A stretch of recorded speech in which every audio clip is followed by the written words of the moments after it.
Hi guys, welcome back to my YouTube channel. This is Personal Development with Victoria, and I'm super duper excited to be doing this another day, another time with you guys. Oh my god. This is PDBV, like I said, and today we're going to be talking about something exciting, something that cuts across every part of your life, something that would define you as a person, as a professional in the next couple of years. This is something you should keep at the back of your mind as a person.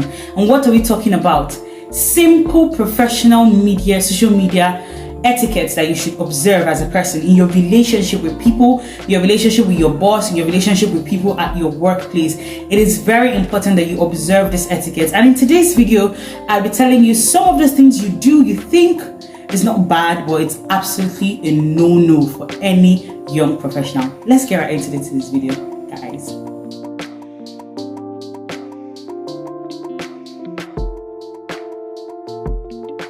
Welcome to today's video. Like I said, this is PDBV and I'm super duper excited to be having another episode with you. Today I'm going to be talking about basic professional social media etiquettes that you ought to keep as an individual, and some of the bad things you guys are doing not knowing that you are defying this etiquette. Now, the very first one is declining calls without giving reason. Now, a lot of us are used to, we have busy schedules. We're used to declining people's call, busy in the call, and not telling the person why we declined the call or something like that. It affects your relationship with your person. So, my dear, the right thing to do when you're busy, you're jumped up with work, and you cannot receive a particular call at a particular time is to decline the call and then tell the person, I can't talk right now, I'll call you back, or I'm busy, or can you text me? Excuse me, or anything in that nature. But you should never decline a person's call without reason. It makes that person feel like you are uninterested in having a conversation with them, one, and it feels disrespectful and lack of regard to the person. So please, next time you're engaged in something really important, decline a person's call and tell them, so sorry, I can't call you back. Let's talk about this some other time. Now, what is the second bad thing you guys are doing without knowing that you're doing it and it's affecting your relationship? Your inability to text someone when you have cancelled the plans you have with the said person. So this is something that a lot of people have defaulted in. Even me, at a certain point in my life, I've really done that. Like I have sadly, decided to should I say slide somebody without telling the person that, oh, I'm so sorry, we can't do this, I'm so sorry, we can't do that, let's talk about it some other time.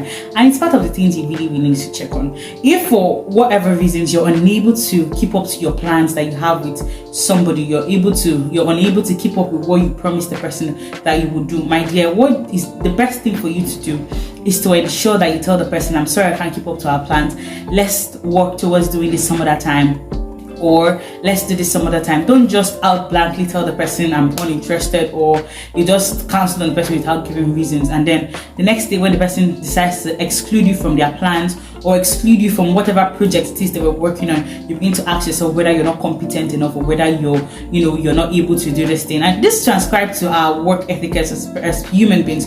If you're working in an office and you're not able to deliver on a particular task because you're called up with a personal issue or another official task, it is only right and appropriate that you tell your employer or your supervisor or your HOD that gave you that task that you're so sorry you can't attend to it right now because of this issue, but then you would work on it as soon as you can, or you ask that the task be re-delegated to somebody else. That's the most important and appropriate thing to do as an adult and as a young professional. Now, what is the third thing that we usually do in our relationship with people on social media or outside social media that is highly unprofessional? That is not saying thank you.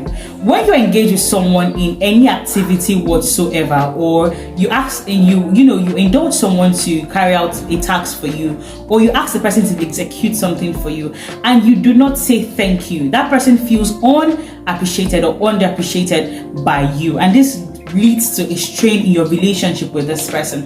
So next time you want to engage your junior, or you want to engage the junior associate in your office, or you want to engage someone lesser than you or even higher than you or your fellow colleague, and you want to engage their services in a particular thing, or you want them to execute a particular task, my dear, do your best to say thank you when they are done executing that task. That is the most way you can tell them how appreciative you are of their efforts in helping you, because they are entitled to their time and their resources resources, but for them to sacrifice that to carry out a task for you, no matter the fact that they are being paid. I mean, some of us say, if you like, don't do the work and be expecting thank you, and then am I not paying you? I get to create a better work relationship with your people. Make sure you're always appreciative of their work. The people in your team, the people carrying out tasks, always say thank you.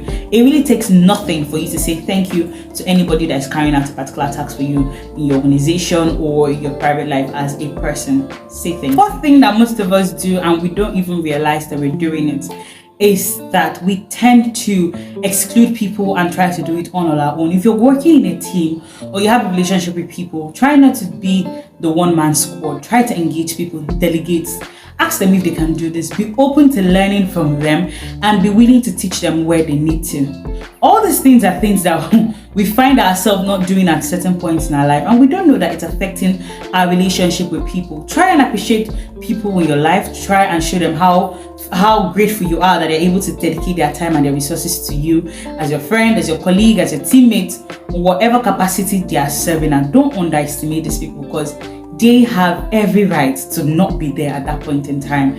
Try and tell people you're sorry when you do wrong, acknowledge your mistake and apologize to them. Try and maintain a good relationship with people. Value the relationship you have with them, because these actions tell them that they are appreciated, they are valued, and they want to stay and continue this relationship with you.